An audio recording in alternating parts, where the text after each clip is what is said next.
So now it is my great honor to introduce Dr. Francisco GUARNER. Dr. Francisco GUARNER is the chief of Inflammatory Diseases Unit at the Valdebron Hospital in our beloved Barcelona. He is a member of the International Scientific Committee of Microbiome, of the Human Microbiome. He is also a member of the European Society for Gastroenterology. Please welcome the doctor very warmly.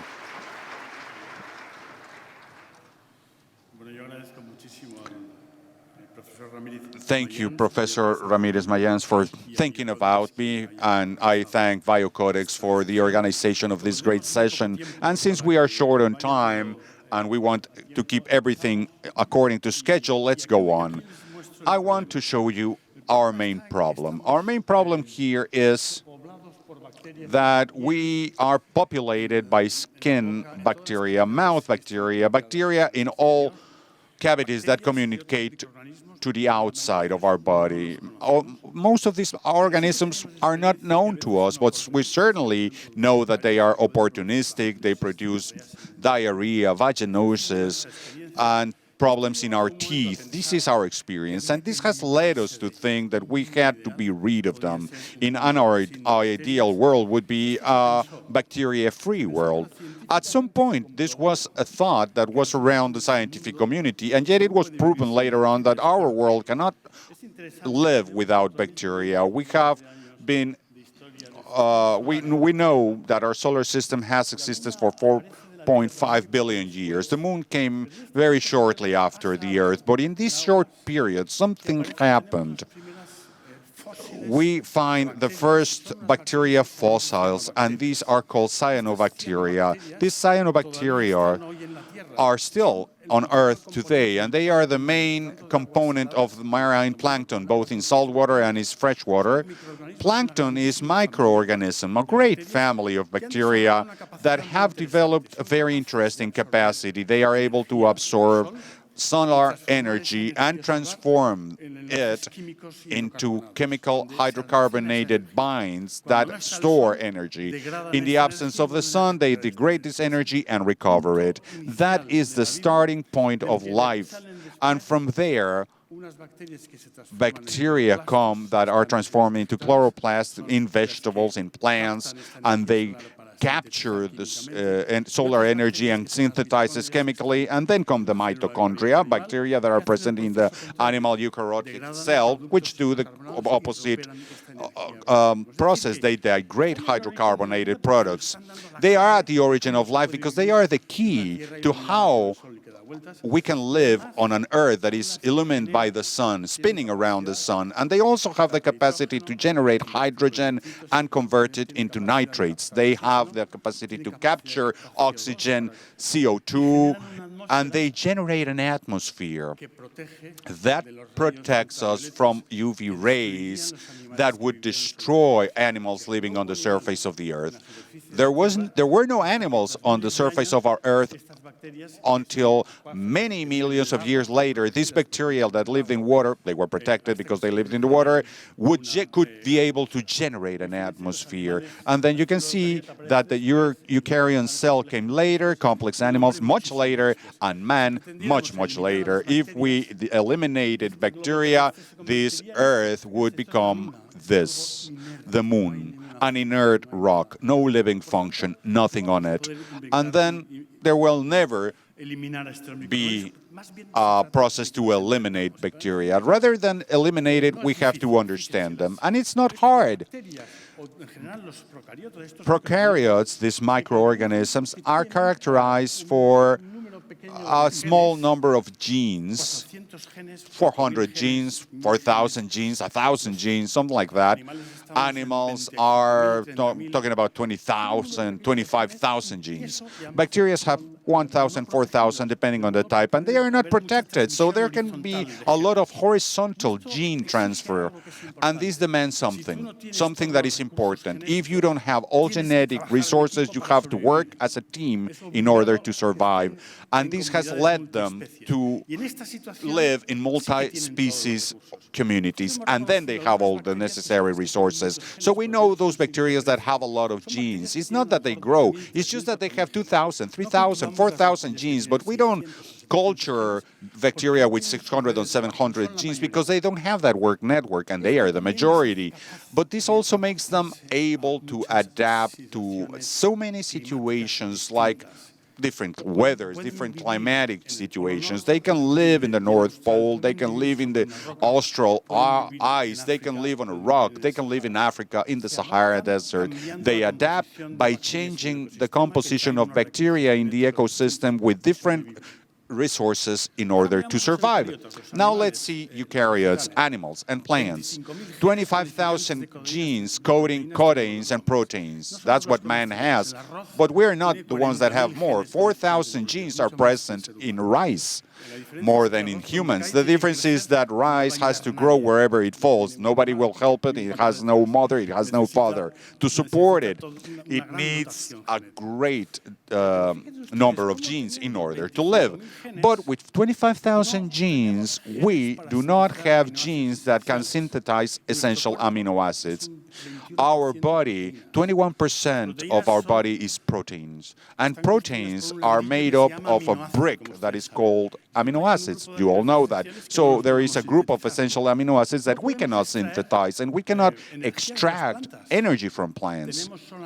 We only have a capacity to produce starch, rather to synthesize starch, but cellulose chains do not yield energy to us. We cannot synthesize this. So what have researchers thought about this? That we don't have it because we came onto the Earth when bacteria had already existed for a long time, and we were always surrounded by bacteria. It's not that we are polluted by bacteria. Rather, there are many microorganisms that live with us, coexist with us, and contribute certain functions to all since forever, and we have lost those genes. So we don't have the genes to produce essential amino acids, to synthesize cellulose, because there are bacteria that live in our gut or in our skin and have been doing that for us. We give them a habitat, they do that for us. The most evident example is herbivore animals. Think about it, this cow. Do you think it is our main high-quality protein source? Milk, meat, dairy products are a source of essential amino acids that we cannot synthesize. We don't have that capacity, and yet we need it to produce our protein. And when we feed through enteral processes, we go to casein. Casein gives us protein. And cows eat gramineal plants. They don't even eat starch. They just feed on cellulose, complex vegetal fibers without any protein. Cows have a genome that cannot synthesize essential amino acids either. It just has a secret, and that is that its stomach is quite complex and can house bacteria communities that reduce the soil nitrate to ammonium, degrade vegetable fibers, and then can have all the raw materials necessary to build, synthesize proteins that leave the cow's stomach and never went in through their mouth. This is a clear example of symbiosis that allows us to understand that these bacteria are present, fulfilling a function. So our main source of protein is thanks to the bacteria living in the stomach, in the belly of the cow. When back then people thought that a happy world would be a bacteria-free world, we didn't want to be polluted like that back then, they started doing all kinds of experiments. But back in 1966, many of you hadn't been born, but it shows the gastrointestinal tract of conventional mice, a mouse that has been born in contact with bacteria that transmitted to his brother, sister's parents. It was born through a C-section and had never had any contact with any bacteria. bacteria. Before sacrificing it, we have a red dye administered orally, and it was followed through the gastrointestinal tract. It normally travels through the small intestine, goes to the end, and it has a very long small intestine. Here we have a very short small intestine. Red dye is still in the stomach, has not gone down, and the large intestine is dilated very abnormally. So trophic exams. When you are colonized, everything is well. The small surface absorbs everything and functions well. Colon works perfectly. These mice come from my lab. This is a blind mouse, normal mouse, and this is the blind photo of a normal, of one that is has its motility, colon motility affected. They influence its growth, they are impacted, and this we realize that this germ-free world is impossible. Our development would be abnormal. This is a much more interesting experiment. We place a mouse with specific pathogen feeds, a very conventional flora in his gut, and we record these movements in a given room.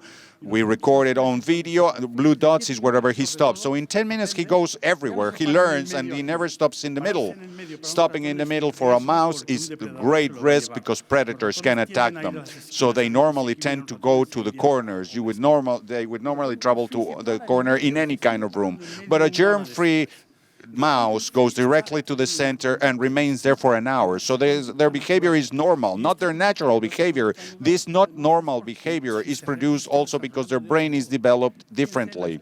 So you can see the expression of the neural growth factor in a normal mouse and in a germ-free mouse.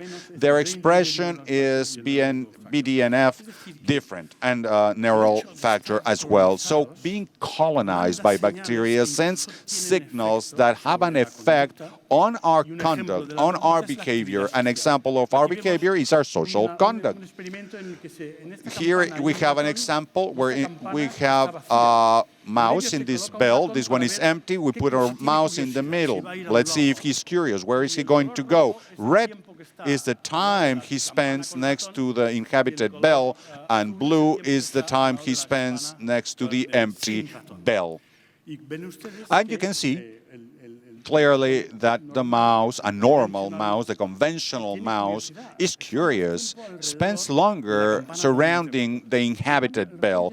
But the germ-free mouse really doesn't care. This is the same for him. He doesn't know that whether there is a mouse inside or not. So his social attitude is different. These are things we need to learn.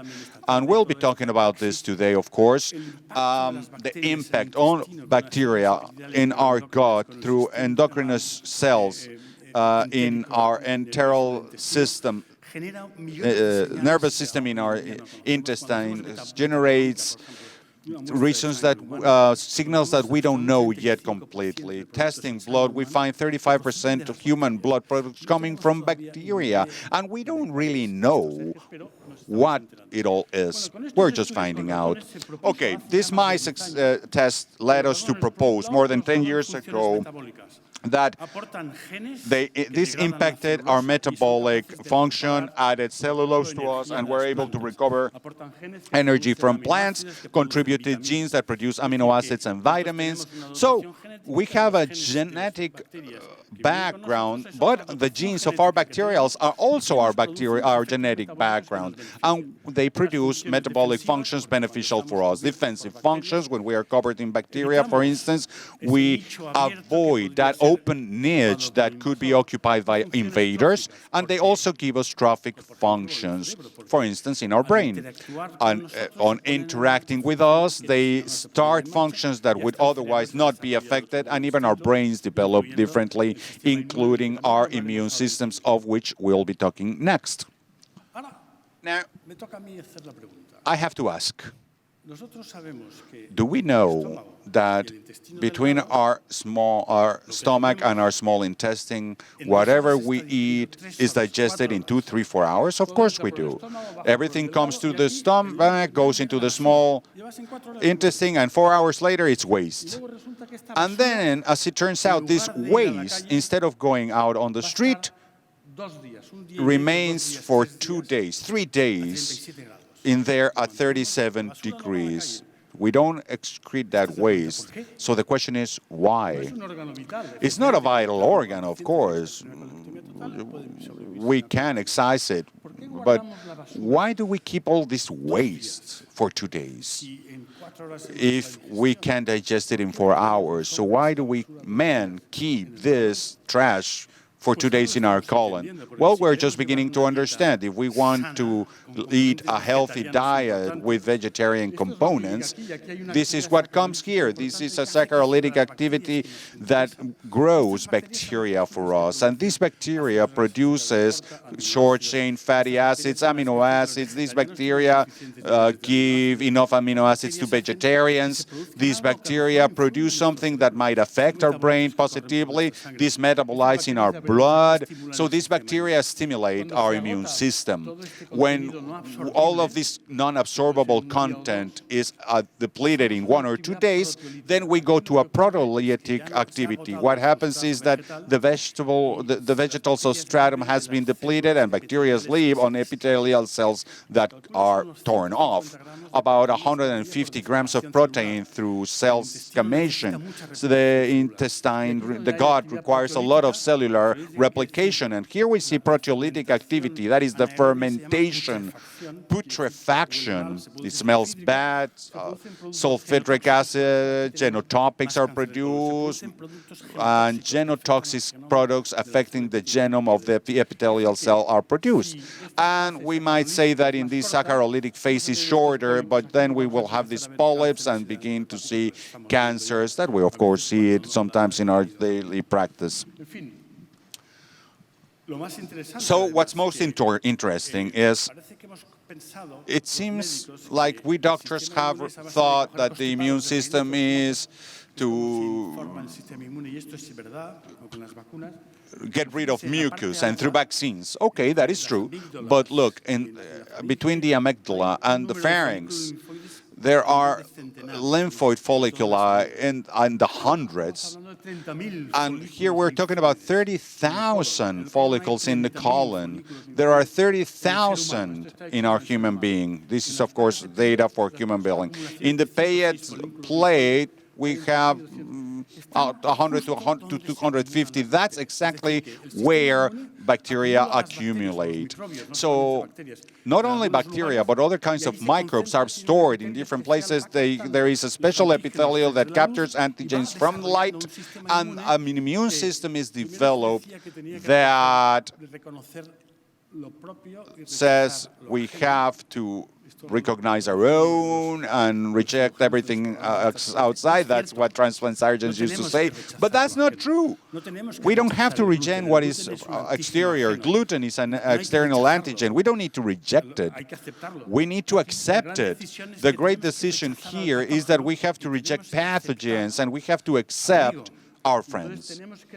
We have to recognize antigens going through bacterial light, this intestinal light, and then instruct lymphocytes, T lymphocytes that in turn proliferate defensively or in a regulation function, as an intolerance function. We think that we need a massive contact with bacteria, particularly through the light of the lumen of the digestive tract, so that our digestive system is well formed through the presence of regulating T cells in massive amounts. We need to accept pollen. We need to accept skin bacteria. We cannot generate asthma just because pollen exists. That is a mistake of our immune system. So see how important microbiota is. A child must be exposed to many bacteria, non-pathogen bacteria, because this is not done by pathogens. They do what is on the right. It's just the cells that have been with us since forever, bacteria that have been with us forever, microorganisms that have accompanied man forever and are able to regulate our immune system. So we might understand more our allergies, our autoimmune diseases, cancer, obesity, because these bacteria also collect energy. We might be able to understand what we call non-transmissible chronic diseases if we understood what these bacteria do and what they are.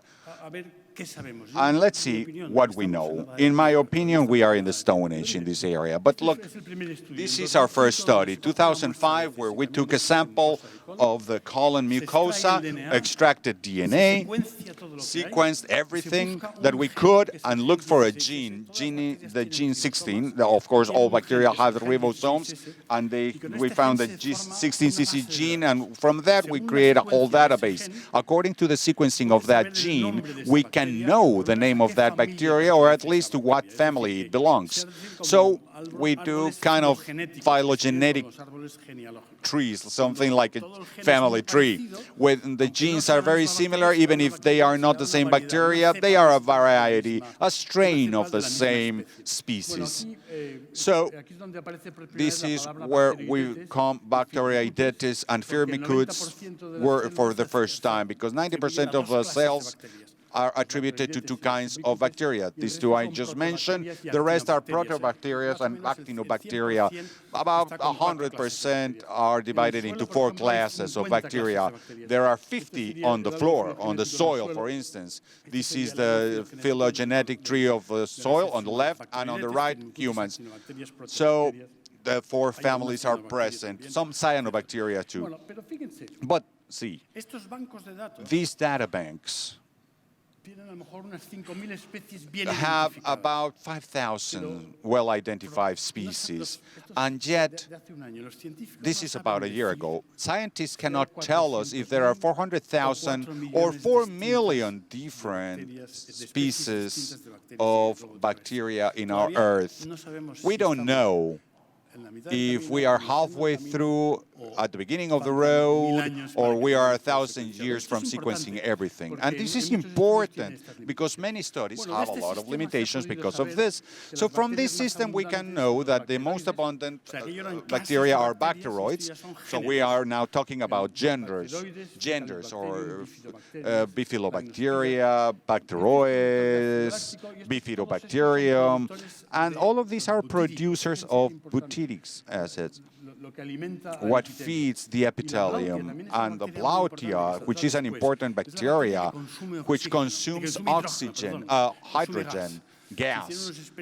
We create germ-free mice show that if you include gas through the mouth, it comes from the bottom. The same thing with hydrogens. But in a colonized mouse, you include gas through the mouth, and it does not come out of the anus.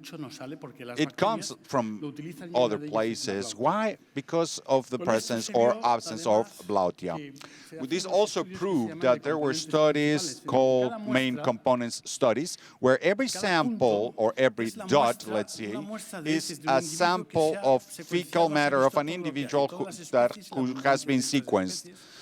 We measure the abundance of every species, and since every individual has different species, then there are studies based on similarity indexes, like when you analyze the stock of a supermarket here and the stock of another supermarket elsewhere, and you might say that they have Coca-Cola and they have Pepsi-Cola, and they are different, but they are similar.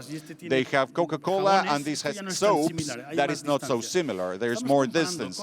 So we are comparing different things, and to do so, we compare the phylogenetic distance between them. This allows us to know which samples are similar to others. So we see that the Italians have different samples from a Dane, from a French, from a Spaniards, Japanese. We don't see a continental distribution here. All of these samples are similar to each other, and that's how we created the enterotype concept. In these samples, we have only Danes and only Americans, and we always find these 3 dots, and that is what we defined as enterotypes. That is the structure. If you talk about structure and function, this is the structure looked from very, very far. If you zoom in, every person is different. But look from outside, zooming out at the level of predominating gender, we see 3 models: Bacteroids, enterotype 2 called Prevotella, and enterotype 3 called Ruminococcus. And these are networks, work networks. And this gives us a very important concept. It's not that every bacteria that has come in is there and that's it. No, it's a living organ.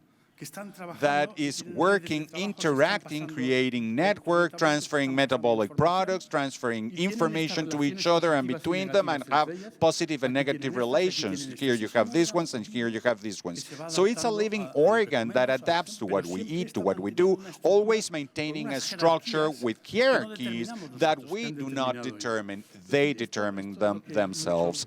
And this is what has allowed us to understand. Let me show you an enterotype in Chinese population, the same three dots, and a different way of looking at this. I don't want to extend myself too much. I don't know how I'm doing on time.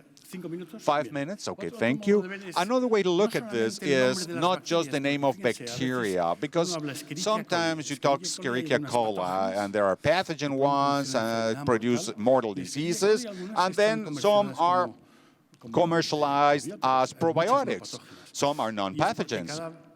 And that is because behind the name there are genuses. But Escherichia coli have 40% of their genes common among them. There's other 60 variables. So another way to look at it is to look at every gene present in a sample, and that is taking a sample from European, American, and Chinese individuals, adding up to about 1,300 individuals, and adding up the number of different genes found, looking at yeast, viruses, eukaryotes, everything. And we catalog 10 million genes. This was published last summer. This is part of the MetaHit study. But what's interesting is that several genes are present in more than 50% of people. So some genes are common and others are variable. And it's interesting to see that variable genes are mostly those that are present in less than 1% of people, mostly phage-related, phage-related, sorry. And here's a concept that I want to share with you. Possibly, this ecosystem has the necessary gene that are the main 300,000 necessary for the network to survive.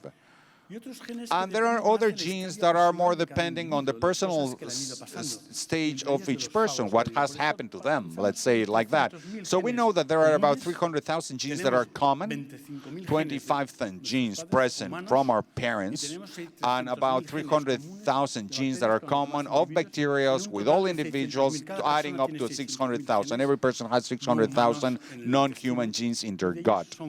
And from them, 300,000 are common. So some functions have been described. I don't have time to go into that, but there are metabolic functions and also mucose adherence functions, interaction with epithelial cells. This has been described as well, as I mentioned before. Something else you can see is that there are resistance genes. You can take these samples and find when are antibiotic resistant genes present. Well, they have been specified. We know about 400. So these are different resistant genes, antibiotic resistant genes, and we know that 100% of our Spain samples, nearly 100% of Dane and American genes show resistance to these genes. 100% of samples are resistant to this.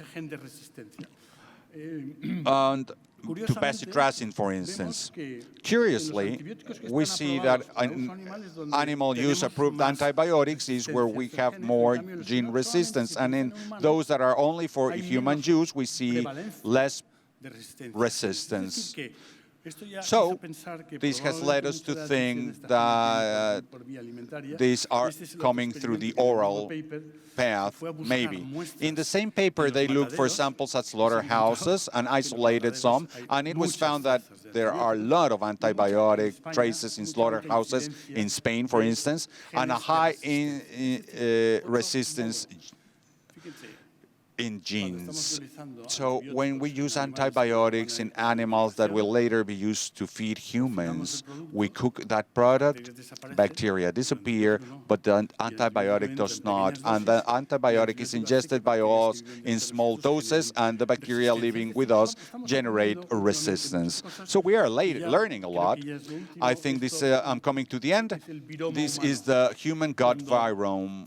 When we extract the number of viruses, we find a population almost as large as the population of bacteria. Most viruses are phage-related. You see the definition on the screen. And in order for them to stay alive, they have to destroy bacteria on a daily basis. 7.5% of the microbiota is killed by these phage-related viruses. We are just finding out about this. We don't know anything. There is just one more control of the microbiota through antibiotics, through phage-related elements, through diets, and this is my last experiment. Volunteers who are told eat only plant-based food for 4 days or animal-based diet for 4 days. Here you see plants, animals on the right. And what happens? Well, they tell us in a very complicated way how some bacteria multiply logarithmically through the animal diet. And through the animal diet, when fiber is 0, is on the vertical axis, and the vegetarian is shown on the horizontal axis. The fiber does not change a lot, but when they go to 0, fiber is in animal-based diet. They have this level of fiber, comes up, then it goes down, so you see it on the screen. The problem is when we go to 0 fiber. Let me tell you why. Because bacteria are multiplied by 1,000.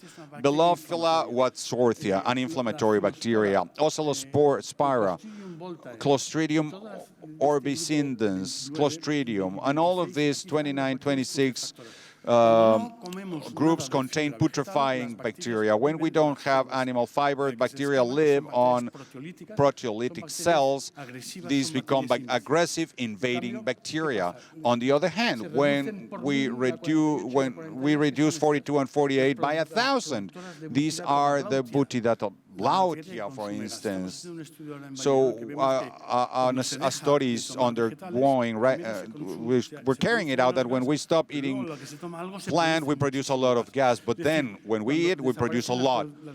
So when bacteria disappear that fermented those plants, all this leads us to know that our microbiota is fluctuating. This is a person who was studied for 400 days, and this is a person studied for 150 days, and each number is a day. You see all that fluctuation depending on what you eat, depending on phage-related bacteria present in us, the antibiotics that we have been given. So in conclusion, visit this web page and you will download this handbook created with 18 chapters. Various experts were asked to talk about a topic on 1,500 words. It's a free access PDF. Thank you very much for your attention. Dr. Warner, muchísimas Dr. gracias Warner, por thank you esta very much hermosa for this presentación. great presentation. Abrimos la sesión a preguntas del We público. have right Tenemos now a 5 questions and minutos answer al menos session, only 5 minutes for questions and desaprovechar a un answer, ponente de la because calidad we need del to take Dr. Warner advantage no of the es presence of posible en este Dr. momento. Warner right now. Doctor Cohen. Dr. Cohen, please. Bueno, es que están juntitos siempre, entonces no sabe uno. Uruguayo. Bueno, maravillosa charla. Hace tiempo que no escuchaba una charla I tan haven't completa, tan heard interesante, porque es very good científico, pero abarca presentation, varias because you were ciencias, also desde la talking about the antropología, la scientific medicina, part, you were hasta la also talking about futurología, te medicine, diría. and even the Tengo future algunas part of the preguntas science. I para have llevar some esto a la práctica questions cotidiana. Hoy talking en día about está de our moda daily algunas practice. cosas, Right por now, ejemplo, we doctor, have ¿puedo common tomar things. leche de vaca? They're asking me if they could Doctor, ¿me have puedo dairy hacer? products. Estoy Our obeso, ¿me puedo hacer patients, una cirugía fat patients, they're con asking, can I have anastomosis gastroiliac, ¿Me puedo anastomosis hacer un surgery? Doctor, hidrolavado can de I have colon? a Te tiro a vos todas hydrowashing estas of preguntas colon? para I'm ver qué pasa con la asking you all probiótica. Me these parece que capaz que para media hora questions más, pero tú because verás maybe cómo we could hacerlo en 2 have minutos. another 30-minute talk, but you can answer me in 2 minutes. Well, with milk, the problem is that there are people who have problems to digest this milk. All doctors know about it, but these people need to stop cow's milk, but they need to intake dairy products with low lactose content, like cheese, because they will, otherwise they will compromise the amount of calcium they are ingesting. The fermentation process, what happens in the cecum, is that it needs calcium. If there's no calcium, this fermentation is very aggressive. We have studied this before. All the vegetables that go through this part that are fermented in the cecum, in the absence of calcium, they are irritating the mucus part of the cecum, and they are harming it. And we've had several studies about this. One thing is not to have lactose, and another different thing is to stop ingesting calcium.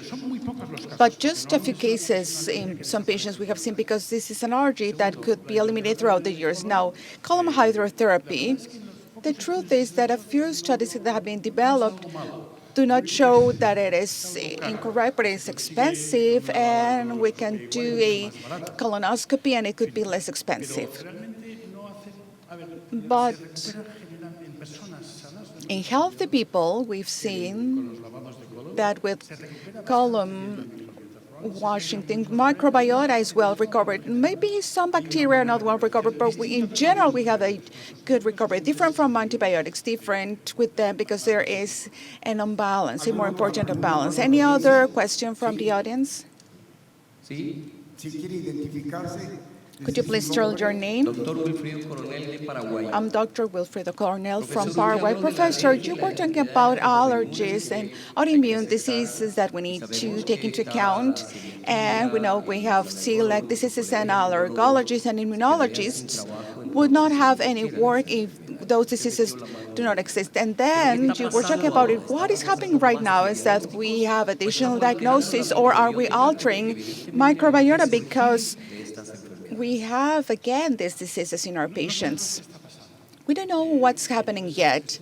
So the only thing we have right now, it's an epidemiologic window that sees that as infectious diseases are disappearing, on the other side, multiple sclerosis are increasing, type 1 diabetes is also increasing because the immune system is destroying insulin cells, celiac ones, and inflammatory diseases are also increasing. There could be a problem with the diagnosis, but an endoscopy is developed in Japan, and in Japan, intestinal inflammatory disease is arising 10 years later compared to the United Kingdom, the United States, or Canada. And even though they were practicing endoscopies, so it's not that we are misdiagnosing these diseases. Now we have many celiac, latent celiac ones that are not well developed. I think there is a real epidemiological increase for the diseases, and allergologists haven't been able to explain why the immune system gets angry with certain seeds and pollen.